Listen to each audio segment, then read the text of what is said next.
Fala, amigos do Cartaz da Cidade, tudo bem com vocês? Estamos aqui mais uma vez com um Em Cartaz, mais uma vez nesse formato maravilhoso aqui, junto com minha amiga Iana Lima, jornalista padrão aqui do Cartaz da Cidade.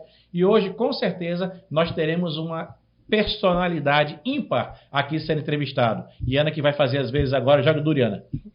Vamos entrevistar agora o nosso Coronel Helvétios. Olá, pessoal, tudo bem? Iana Lima aqui no Em Cartaz novamente com vocês. Não esqueça aí de curtir, compartilhar, comentar. Pode xingar à vontade, pode reclamar da gente à vontade, que a gente está aqui para isso. O nosso Em Cartaz é feito para vocês, para a população, para informá-los de tudo que está acontecendo. E aí a gente vai começar agora com o nosso amigo Coronel Helvétios, que eu tenho a grata satisfação de tê-lo como amigo e mentor, inclusive, nos orientando quando é necessário, com a pessoa equilibrada que ele é, e vocês vão ter a oportunidade de conhecer agora. Então, Coronel, muito obrigado pela paciência do senhor, pela disponibilidade do tempo do senhor, de estar o tempo todo nos orientando, conversando com a gente sobre diversos assuntos, principalmente os assuntos que envolvem a política aqui da região. A gente sabe que o senhor é um patriota, um conservador, vindo do Exército Brasileiro, mas a gente queria que o senhor pudesse externar para o nosso público como foi que o Coronel Helvétios caiu de paraquedas aqui na região de Petrolina, de Juazeiro do Vale de São Francisco, para que a gente possa entender o motivo de o senhor ter abraçado realmente essa região. Fique à vontade. Boa tarde, para mim é um prazer, uma honra estar aqui no Cartaz com o Sidney e com a Iana. Eu sou, antes de tudo, brasileiro. Eu sou piauiense, nasci no Piauí, numa cidade no Delta do Parnaíba, e meus pais, logo cedo, perceberam a importância de estudar. E fomos embora para Campinas, São Paulo, e lá eu estudei na Escola Preparatória de Cadetes do Exército.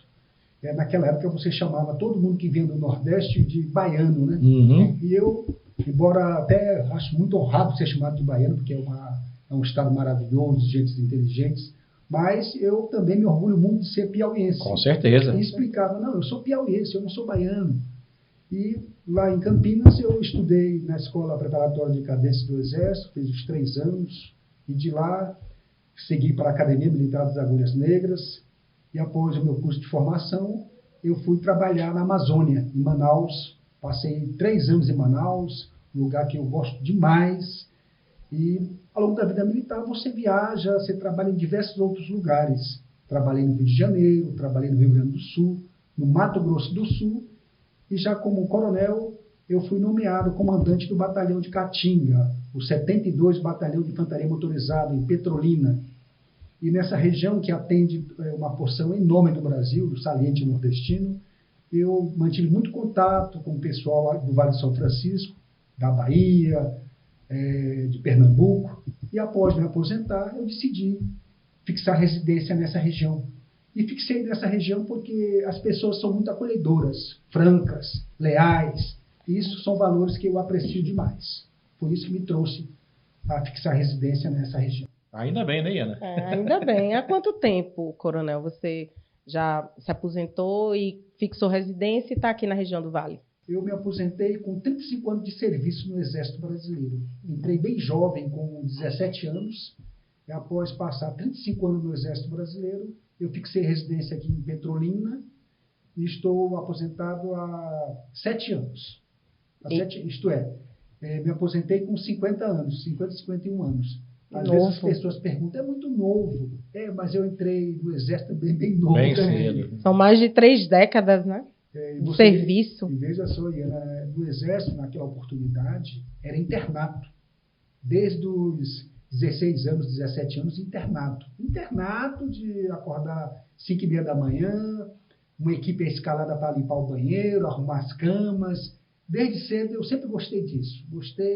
Eu acho assim que foi aquela noiva que você escolheu e depois percebeu que adorava aquela noiva. Me casei com esse exército e adoro o exército.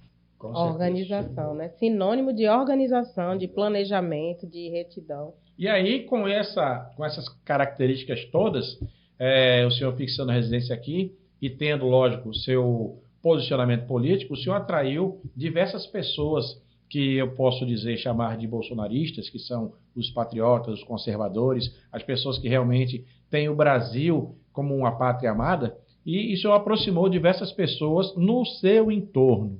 Como o senhor, então, está verificando a política aqui do Vale do São Francisco no que diz respeito a toda a política nacional, porque a gente sabe que antes as pessoas não se preocupavam muito com política.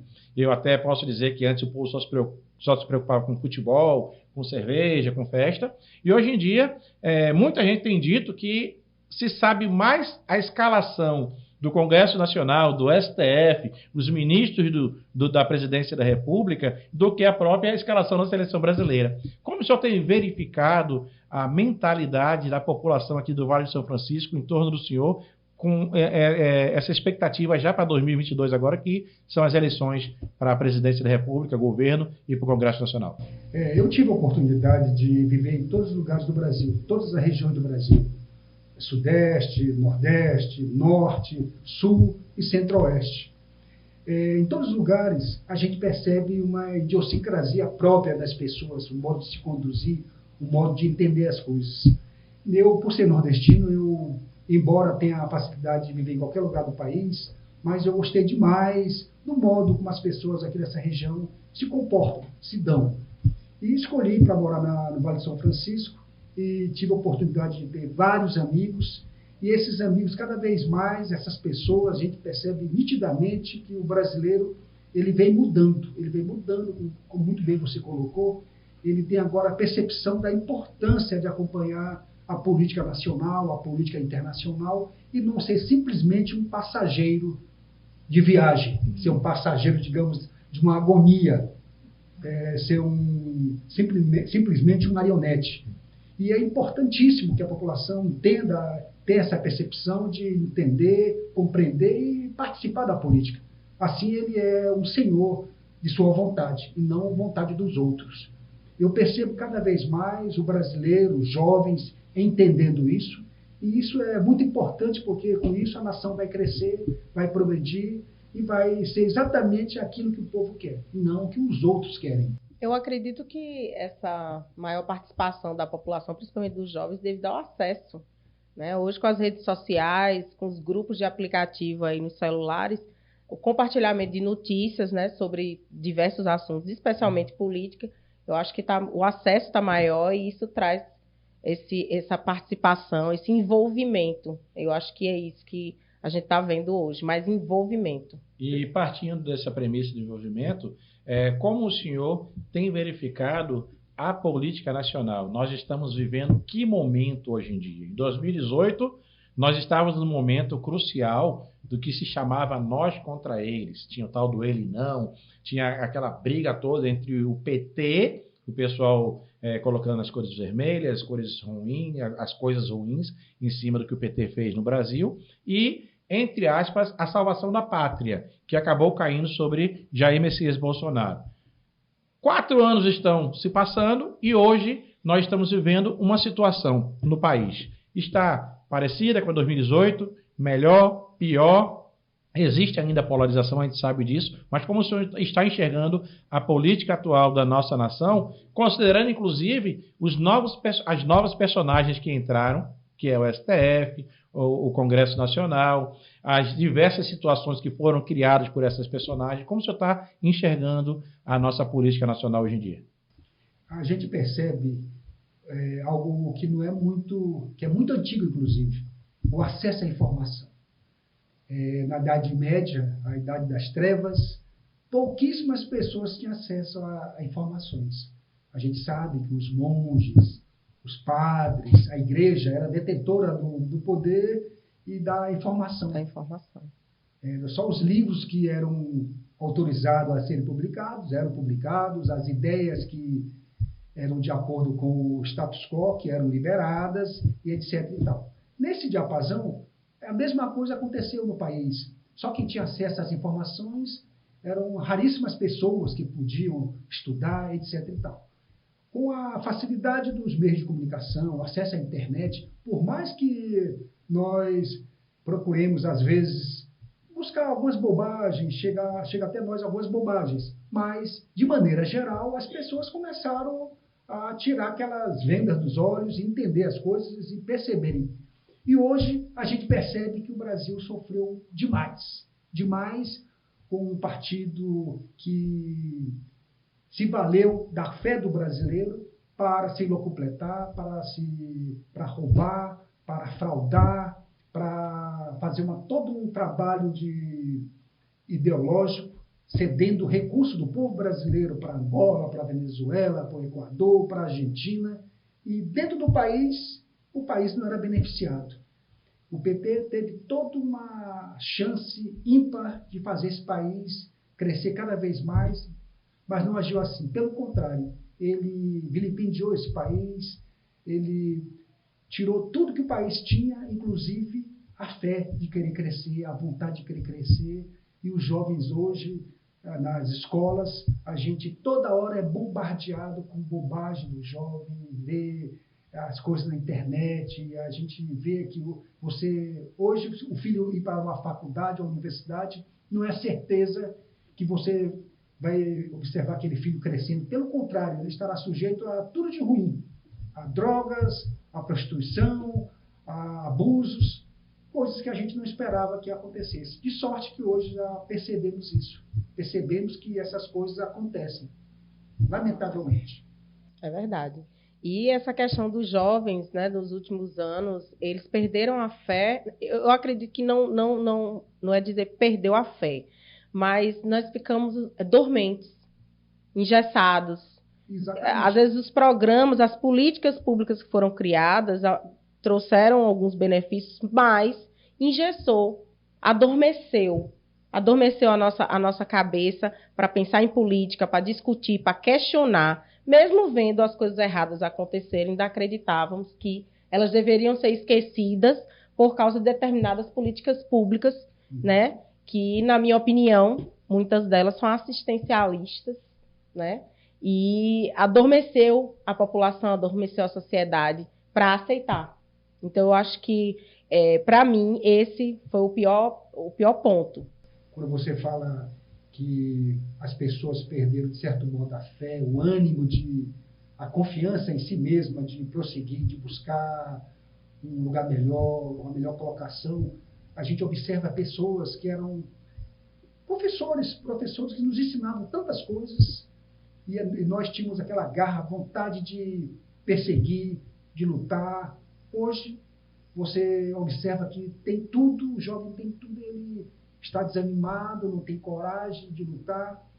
Basta você observar os seus pais, que naquela oportunidade não tinha tudo isso, essa facilidade. Hoje você pega o ônibus escolar, você tem o computador na escola, a escola tem internet, você tem livros, recebe os livros, e antigamente não. Você tinha que...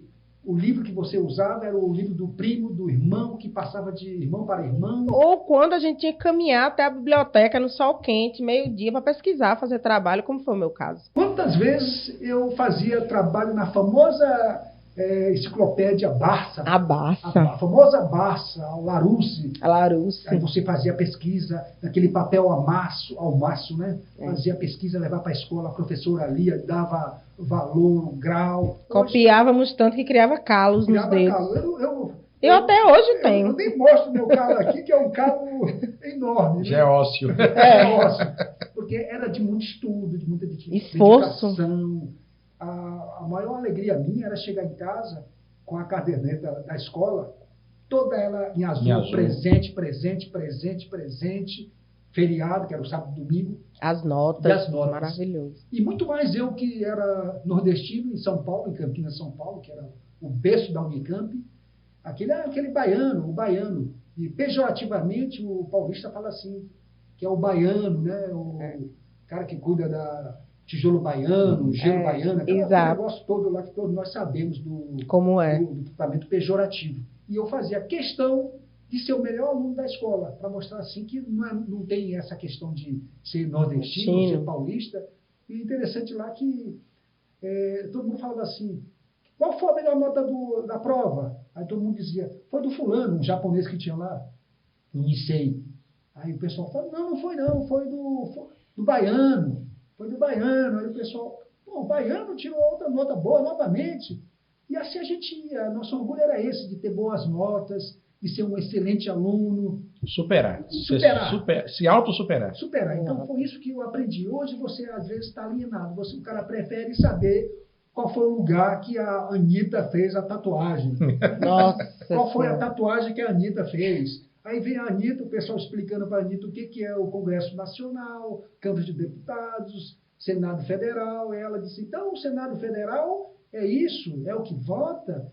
Ela chega em Portugal, aí um espanhol dá uma bandeira para ela imaginando que fosse a bandeira portuguesa, na verdade era a bandeira espanhola. Aí ela começa a fazer charme, como se estivesse homenageando aquele país. As pessoas falam, essa é a bandeira espanhola, não é a portuguesa. Então, são essas coisas, são questões de valores. Hoje a gente tem esse déficit.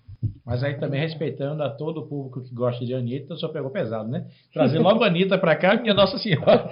Eu digo assim que é um exemplo. Essa mulher causou, ela derrubou o cenário sertanejo, né? Ultimamente. Ela derruba muitas coisas, menos a cultura e a boa coisa aqui no país. Mas tudo bem, vamos para frente. Até porque daqui a pouco vão querer me condenar porque eu estou falando mal de Anitta. Anitta, tamo junto. Coronel, voltando agora a falar justamente essa parte que a gente está conversando aqui, porque a gente sabe que tempos difíceis formam homens fortes. Homens fortes trabalham e criam tempos fáceis. E tempos fáceis formam homens fracos. Infelizmente, é o que a gente verifica o tempo todo. Tivemos um período de tempo muito difícil e veio Jair Messias Bolsonaro. Quer queira, quer não, o homem forte, que, ao nosso ver, ao ver de qualquer pessoa com o mínimo de neurônio, percebe que o Brasil está melhorando, que o Brasil está andando, que o Brasil está superando crise em cima de crise. Nos 4 anos do governo Bolsonaro até agora, ele pegou 2 anos e meio de pandemia e agora mais 1 ano, praticamente, a guerra não vai acabar agora pelo que a gente está verificando aí, mais 1 ano de guerra. E ainda assim, o Brasil tem servido de exemplo para todo mundo. E, claro, todo telhado de vidro está sujeito a receber pedrada. E a gente só verifica pedrada em cima de Bolsonaro. Ninguém está dizendo que ele é herói, ninguém está dizendo que ele é o ícone do nosso país, mas com certeza eu posso dizer que ele é um bravo soldado no campo de batalha, lutando até o fim, para que realmente todos nós possamos sair vivos dessa batalha. E aí eu vou perguntar ao senhor, nesse campo que nós estamos vivendo hoje, Bolsonaro realmente está trabalhando de forma certa? Porque todo mundo acusa ele de tudo.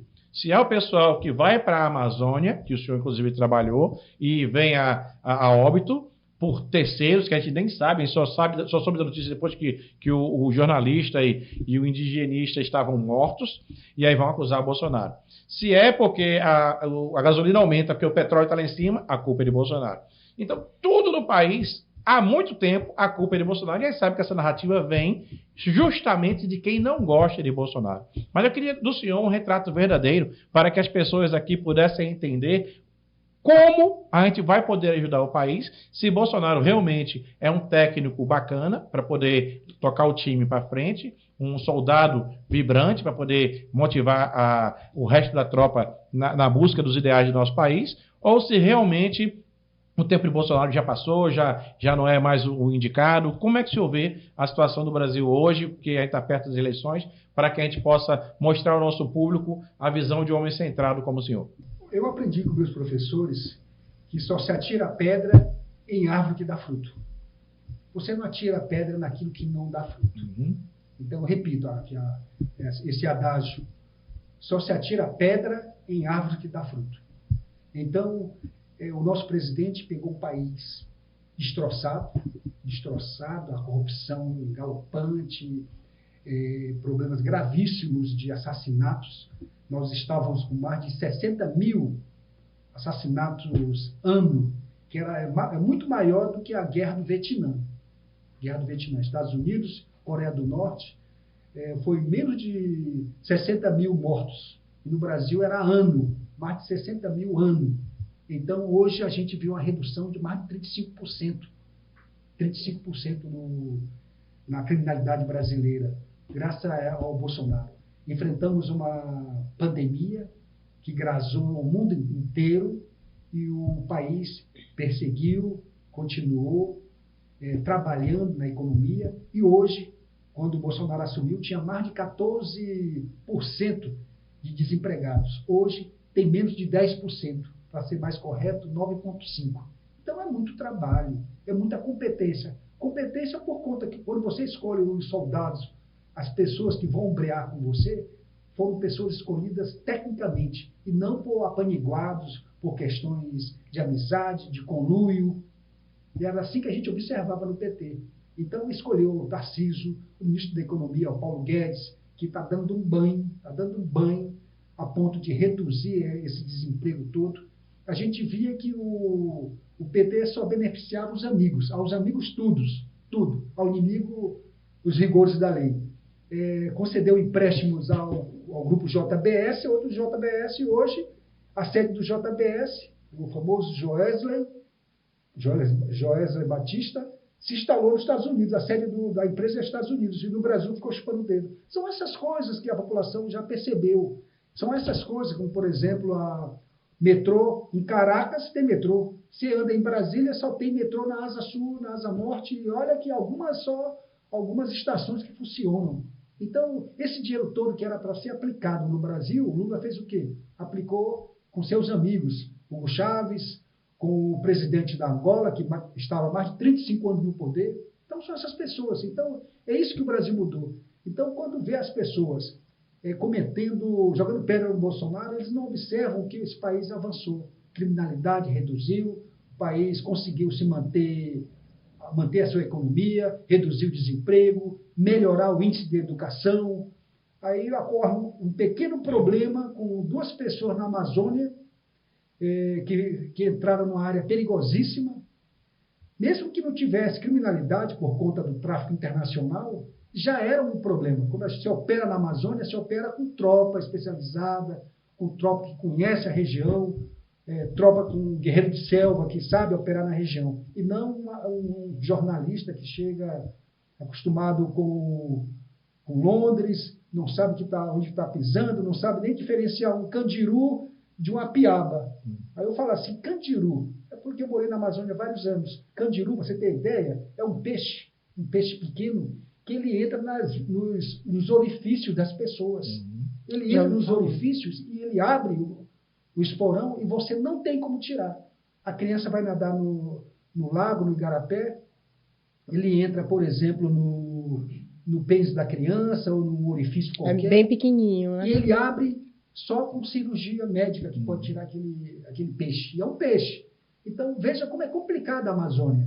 Então, não pode ser um ignóbil, chega no meio da floresta achando que está andando em Londres, está andando em São Paulo, no shopping center. Não é isso. E olha que é uma ingratidão, é uma leviandade falar que a Amazônia é uma terra sem lei, como a Anitta se pronunciou lá no exterior, em Portugal. Muito mais perigoso, eu que morei no Rio de Janeiro, morei durante 7 anos na capital, é muito mais perigoso você andar no Rio de Janeiro, em Bangu, em Campo Grande, em Madureira, no Maracanã, em Copacabana, Barra da Tijuca, do que andar na Amazônia. Então, veja só a leviandade que esse pessoal que procura atacar Bolsonaro usando mais diversos argumentos e argumentos furados. Lamentavelmente, nós brasileiros já sabemos quem são essas pessoas. Mesmo com os equívocos de escolha de equipe, que nós sabemos que tiveram alguns ministros que foram escolhidos errados, Bolsonaro foi trocando,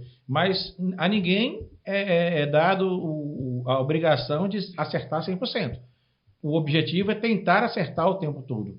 E como é que você ouviu, então, esse pessoal, inclusive com aqueles que traíram Bolsonaro ao longo do caminho, a equipe de Bolsonaro em si, ajudou, prejudicou? O que foi que essa equipe fez ao longo do caminho? Ajudou mais do que prejudicou mais do que ajudou? Eu acho que o Bolsonaro teve muita sorte, foi só Deus iluminando para ele escolher os seus ministros. Ministros como Tarcísio, como Paulo Guedes, entre outros tantos. Então é muito difícil você escolher as pessoas. Quem vê cara não vê coração. Mas a gente observa que a escolha foi muito feliz dos diversos ministros, conseguiram dar aquilo que se esperava dos ministros. A gente pode até buscar um exemplo na Bíblia, quando Cristo escolhe os seus apóstolos, no meio deles veio Judas. Exato. Imagine que situação, né? Então, essas coisas ocorrem. Com pessoas, você se engana também. Mas, de sorte disso tudo, a escolha foi muito boa, o país cresceu, o país está progredindo, e a gente não tem como negar, não tem como esconder o sol com peneira, porque está vendo o desemprego reduzindo, vendo o presidente lutando com a situação, por exemplo, dos combustíveis. Sim. Conseguiu reduzir o ICMS. Agora, lamentavelmente, os nossos governadores não querem beneficiar o povo com a redução do tributo. Para que eles não querem reduzir? Apenas para uma questão eleitoreira. Isso é muito triste. Então, uma pessoa que trabalha desse modo, ele não é um governante, ele não tem o direito de fazer isso. E, lamentavelmente, se observa tais fatos. A gente sabe que... Inclusive, só falando sobre esse assunto, eu vi uma notícia agora há pouco, ainda vou confirmar, mas que o governador da Bahia teria entrado na justiça para não reduzir o ICMS. Todos eles entraram, inclusive, no STF. Foi isso mesmo, né? Eu acabei de ler há pouco tempo que foram 11 governadores do Distrito Federal. Entraram na justiça, ajuizaram a ação para não reduzir um né? imposto que só encarece a vida do brasileiro. São Paulo já reduziu. Isso. Olha que maravilha. Não chegou a 17, ele reduziu para 18. Já reduziu. Mas já reduziu bastante. Já reduziu. Que maravilha, né? Isso ajuda a população. Agora, quando você age desse modo, nós sabemos que o governante, ele é uma teoria contratualista, diz que ele é uma pessoa abençoada por Deus, que ele vai buscar o bem comum daquela comunidade, daquela sociedade, daquele povo. Agora, quando o governante age desse modo, pensando em objetivos escusos, isso é muito triste. Então, lamentavelmente, o governador da Bahia, como de Pernambuco, por conta de questão eleitoreira, ele age desse modo. Prejudica tantas pessoas. E as pessoas, às vezes, ligam falando, estou com dificuldade de comprar o meu gás, de fazer minha comida, eu não tenho dinheiro para isso. Aí você vê um governante agindo desse modo. E no final das contas, aí próximo das eleições, esses mesmos governantes fazem o quê? Vão ali através dos seus ali, deixa eu lhe dar aqui um botijão. Me deu o voto. É por isso que a pessoa não Você pode... vê que o ciclo... Ela não pode esquecer isso. Ela não pode. Ela não pode dizer assim, o fulano me deu um dinheiro, me deu 50 reais, me comprou o voto. É justamente esse adormecimento que eu falei. Pois né? Vê que não quer reduzir o imposto e quando chega lá na hora das urnas, que é para fazer a diferença, não faz. Prefere receber um bujão. Aí ele vai sofrer. Quando ele não sabe escolher, ele vai sofrer vários anos. Como está sofrendo agora na Bahia e Pernambuco. Justamente isso que eu ia perguntar ao senhor. Saber escolher. Bolsonaro, lógico, não vai conseguir governar sozinho. Não conseguiu nesses 4 anos. A gente viu a dificuldade que foi. E possivelmente terá mais 4 anos pela frente. É necessário ter uma tropa de elite junto com ele? O que é que, no nosso caso, Bahia e Pernambuco precisam fazer para que Bolsonaro realmente tenha governança, governabilidade, que ele possa realmente administrar o país com os anseios dos conservadores, para que as pessoas possam realmente entender que não é, uma andorinha só não faz verão. A gente sabe disso. Então, como é que o senhor vê o que é que o nosso público inteligente deve começar a pensar, independente da escolha? Se ele quiser escolher Lula, ótimo, mas se ele quiser escolher Lula, ele vai escolher Lula sozinho, ou vai ter que pensar em deputados, senadores, governadores que estejam do lado de Lula? Mesma coisa eu vou dizer, para o lado de Bolsonaro. Será que os bolsonaristas só devem pensar em votar em Bolsonaro, ou tem que abrir a mente para votar em mais gente? Eu acho assim que toda escolha você tem que sopesar várias questões. Quando você tem que escolher, pense direitinho para que a escolha realmente seja muito boa. Nós temos que escolher lideranças que trabalhem, que sejam devotadas ao povo, e não pessoas que têm interesse próprio, que olha só para o umbigo e não pensa no outro, no próximo. E a gente tem essa oportunidade aqui no Vale de São Francisco, aqui na Bahia, de escolher bons governantes, bons deputados, bons senadores, para criar boa legislação. Lamentavelmente, nós, do povo, incorremos em erros. Basta ver o que ocorre com a Bahia. A Bahia é um estado maravilhoso.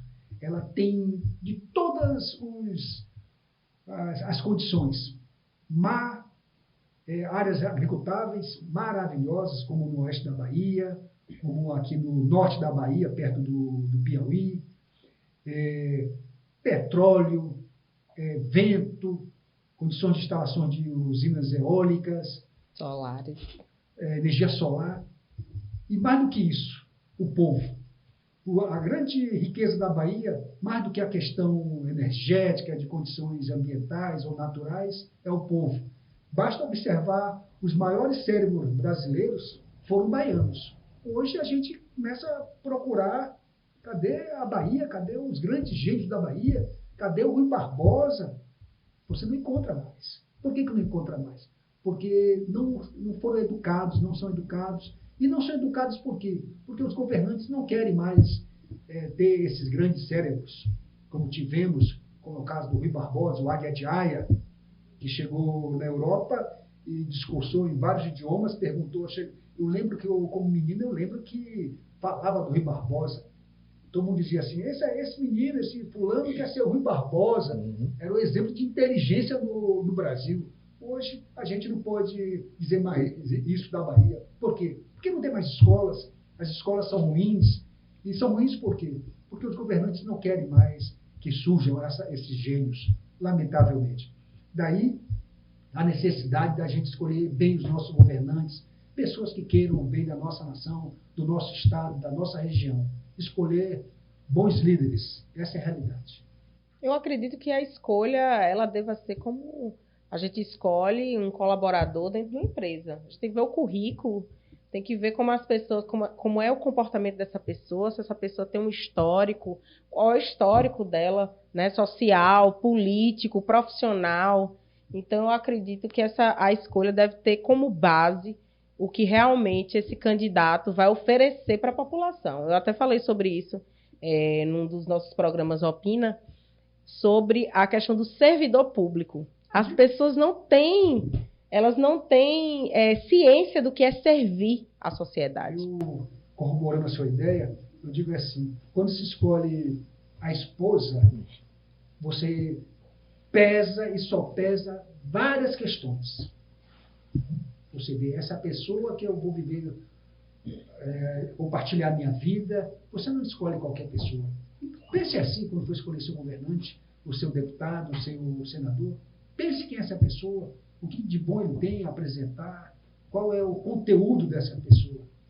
Porque ele vai ser muito importante para a sua vida. Isso a pessoa tem que considerar isso. É verdade. Se vai servir a população, se vai estar com a sociedade, inclusive no acesso à informação. A população tem que entender que ela tem total direito de acesso às informações públicas, à informação do seu governo, do seu governante, seja ele no âmbito federal, estadual, municipal. Então, a gente tem que ter essa consciência. Você falou na escolha do servidor público. Então, o servidor público, a partir do momento que ele vê o seu dirigente maior não dar o exemplo, fica muito complicado. Quando o governante maior, o presidente da República, ele é acusado de roubo, de corrupção, como é que fica a situação dos outros servidores? Quando ele é condenado em diversas instâncias e com a camanga judiciária, uma artimanha jurídica dos amigos, ele é não absolvido, mas sim segura o processo, põe para o lado, põe debaixo daquela pilha para demorar mais. Como é que fica? Essa pessoa tem condições de chegar, andar no país inteiro e encarar as pessoas, encarar aquela pessoa que diariamente trabalha, labuta com suor, no sol, na chuva, trabalhando no canavial, trabalhando como motorista de ônibus, como mototaxista, ou a senhora que prepara comida para os filhos, lutando com dificuldade, e vê aquele presidente que é acusado de roubo, acusado de receber propina de sítio com o nome dele, as coisas no sítio, tudo com o nome dele, e não pertence a ele. Que história é essa? Como é que um homem desse encara as pessoas? Aliás, não encara. Tanto é verdade que não encara, que ele não anda no país. Ele não consegue andar no país. Então, tanto é verdade que não encara, que ele mesmo declarou que vai regulamentar a mídia no Brasil. Pois né? É. E ele mesmo, numa ocasião muito infeliz, ele comentou assim que eu sou o jararaca que vai voltar. Um homem que quer governar um país, uma nação, ele não pode ter esse ódio no coração, como a gente sabe que nós aprendemos com nossos pais, quando matar uma cobra, uma tarapofídeo, peçonhenta, A gente tem que... Eu aprendi isso na Amazônia. A gente mata na cabeça e bate no rabo. Na crença popular, no rabo está o coração da cobra. Então, tem que bater no rabo também. Ó. Bate no rabo e bate na cabeça para acabar de vez com a cobra. A partir do momento que um presidente da República se diz que é uma jararaca, que vai voltar com aquela energia ruim da jararaca, um homem desse não pode ser o nosso governante. Não pode. Mas essa jararaca não foi criada por um outro animal peçonhento chamado STF e todo o ativismo judicial que a gente verifica hoje no nosso país? Como a gente vai conseguir? Como o senhor pode nos ajudar a entender que o Brasil vai conseguir ser Brasil, como está crescendo, trabalhando, podendo até crescer mais rápido, mas não conseguindo, por conta do ativismo judicial? Você, no início da sua fala, você comentou que os brasileiros não sabiam a escalação da seleção brasileira. Diga-se de passagem que ela está muito complicada para ganhar qualquer Copa, né? Está muito complicada. Nós não sabemos quais são Quem são os craques? Os craques. A começar pelo técnico que nem quer respeitar o presidente, porque fica no ativismo futebolístico, que já disse que não quer nem conversar com o presidente, esse tal do Tite. Pois é, o Tite devia se empenhar em estudar futebol, táticas, e fica com outras bobagens. Exato. Então a gente não sabe o nome dos jogadores, mas sabemos quem são os 11 ministros do Supremo Tribunal Federal. A escolha do ministro do Supremo Tribunal Federal é algo que tem que ser mudado no país. Na Alemanha, para ter ideia, a formação do Tribunal Constitucional Alemão é mediante eleição. E ele não é vitalício. Olha que interessante. Então, já no Brasil, a escolha do ministro do Supremo Tribunal Federal é uma escolha de amigos. De amigos. Quando se escolhe desse tipo, você certamente não vai escolher um bom time. Não vai ter uma isenção. Uma isenção para escolher pessoas capacitadas. Nós sabemos, todo mundo sabe, que tem um ministro no Supremo Tribunal Federal que nem em concurso de juiz ele passou. Meu Deus. Nem em concurso de juiz ele passou. Hoje ele é o magistrado Supremo Tribunal Federal, aquele que vai corrigir diversas sentenças, criar jurisprudências, precedentes, e ele sequer passou em concurso de juiz. Então fica complicado, né? Então a gente vê diversos ministros que foram escolhidos porque eram conhecidos da dona Marisa, que eram militantes políticos. Então, como é que você pode acreditar numa justiça? Existe um livro de um alemão chamado Ferdinand Lassalle, Essência da Constituição. Por que a Constituição é atendida, é seguida? Porque ela traz no seu bojo uma percepção de necessidade, de confecção correta, porque a Constituição, segundo esse pensador, ela traria no seu entendimento que as forças reais do poder se interagiram e saiu aquela resultante, que é uma lei respeitada por todos. Hoje a gente não percebe isso. Percebe que, na verdade, é um arrumadinho, como diz aqui no Vale de São Francisco, é um arrumadinho, né? Um ajeitadinho, de tal maneira que eu te ajudo, você me ajuda, e no final todos nós nos ajudamos e vamos para o inimigo às forças da lei. Lamentavelmente é isso. E esse ativismo judicial é algo que extrapola qualquer percepção do direito. Eu digo isso porque eu sou professor de direito, dou aula de direito, o livro publicado, então a gente percebe que isso não traz bem à nação, porque fica toda uma insegurança jurídica. E vale o quê se você não percebe que aquela sentença, aquela decisão é uma sentença, uma decisão juridicamente correta, e sim uma questão de política, de ideologia? É muito complicado. Perde toda a força da sentença. Esses jogadores, no caso, eles não são escolhidos pela nação. Eles são escolhidos de uma forma terceirizada. Por isso, talvez a gente tenha que voltar àquele assunto de não só escolhermos o presidente, mas sabemos escolher também o Congresso. Porque eu pelo menos no meu tempo de vida aqui na Terra, jamais verifiquei um indicado para o STF pelo presidente da República que na sabatina do STF tenha sido reprovado. E eu não conheço.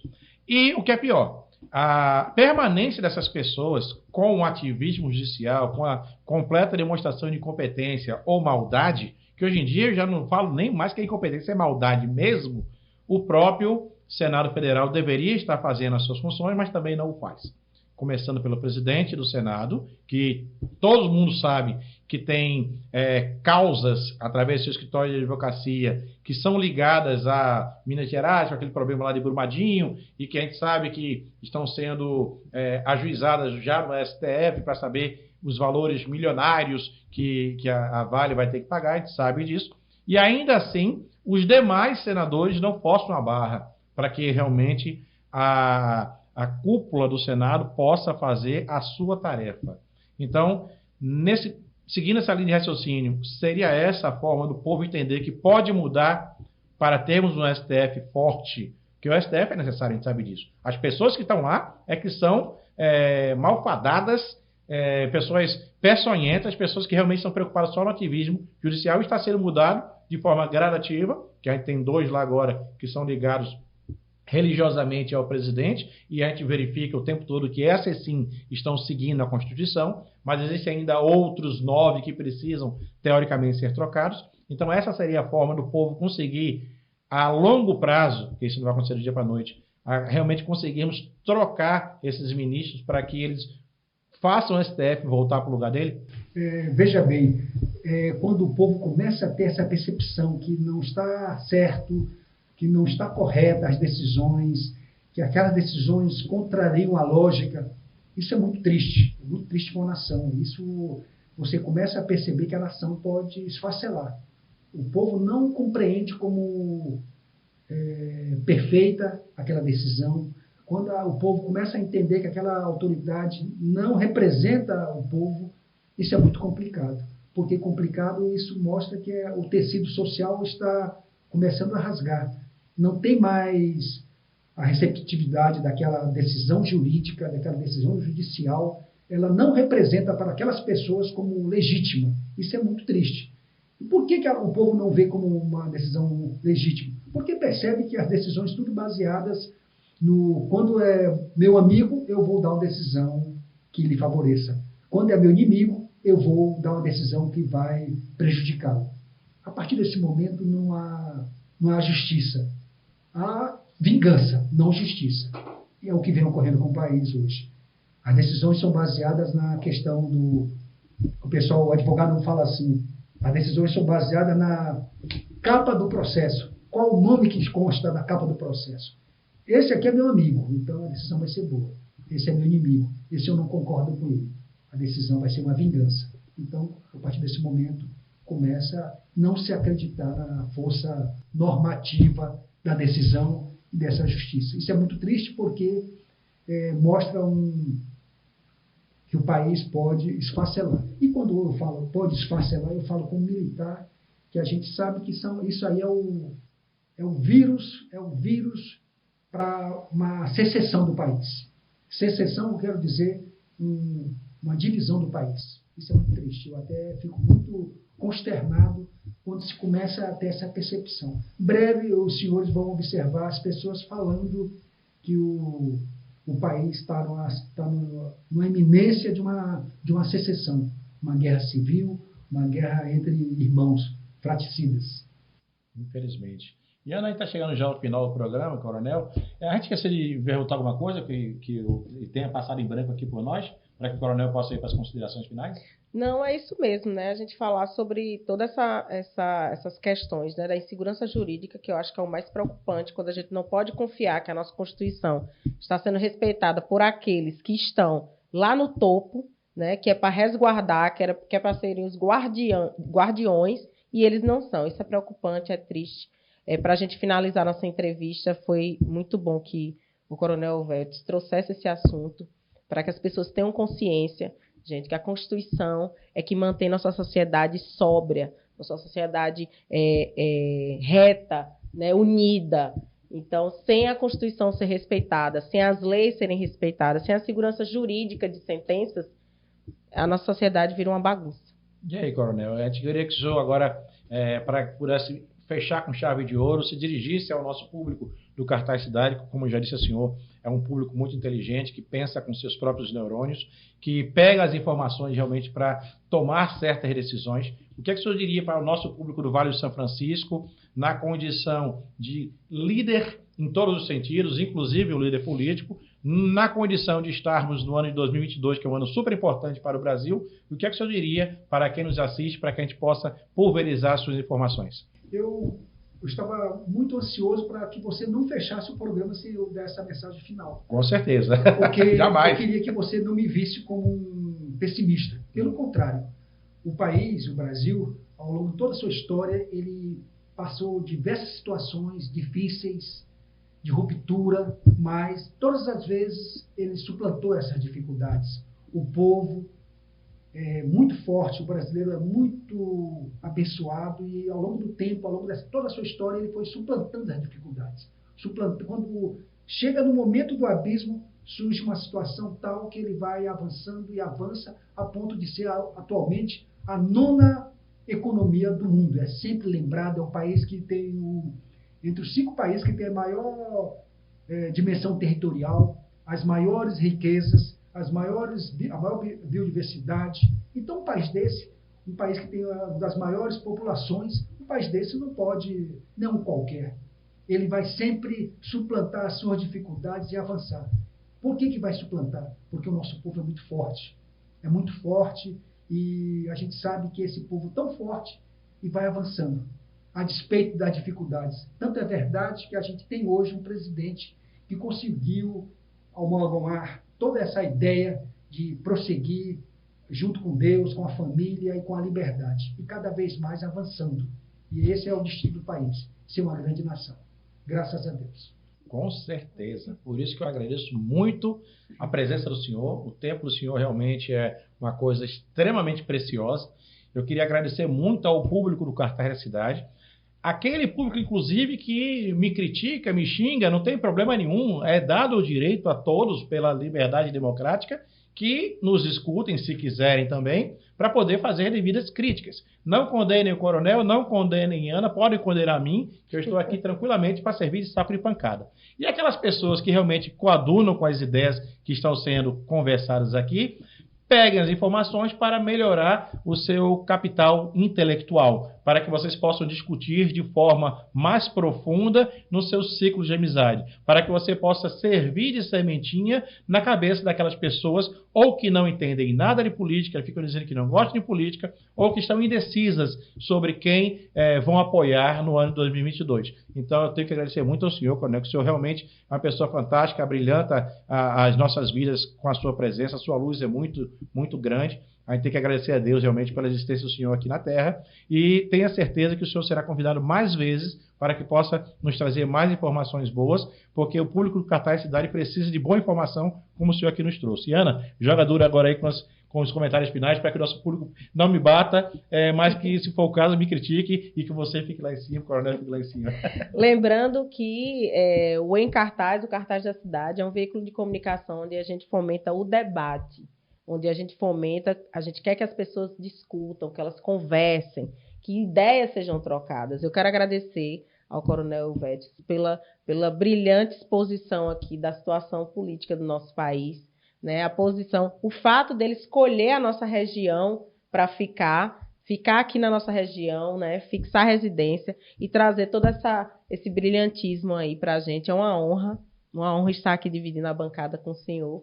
E dizer a vocês, gente, que cada um tem direito de escolha. Então, nós estamos aqui para despertar nas pessoas para que elas pensem, para que elas questionem. É isso mesmo, é isso que a gente o nosso papel é esse. Então, cada um tem seu direito de escolha e eu espero que vocês tenham gostado desse bate-papo. Mais uma vez, eu peço que curtam, comentem, compartilhem, podem falar o que pensam. O Sidney está aqui de mente aberta, esperando todos os comentários. Bons e ruins. Bons e ruins. E é isso, gente. Muito obrigada. E só um pedido final aqui, rapidinho. Fernanda, nossa produtora, dá para você não convidar essa mosca aqui da próxima vez, porque essa mosca está enchendo a paciência da gente aqui desde o início do programa. Obrigado, gente. Forte abraço e com fé em Deus estaremos aqui no próximo Em Cartaz. Até a próxima.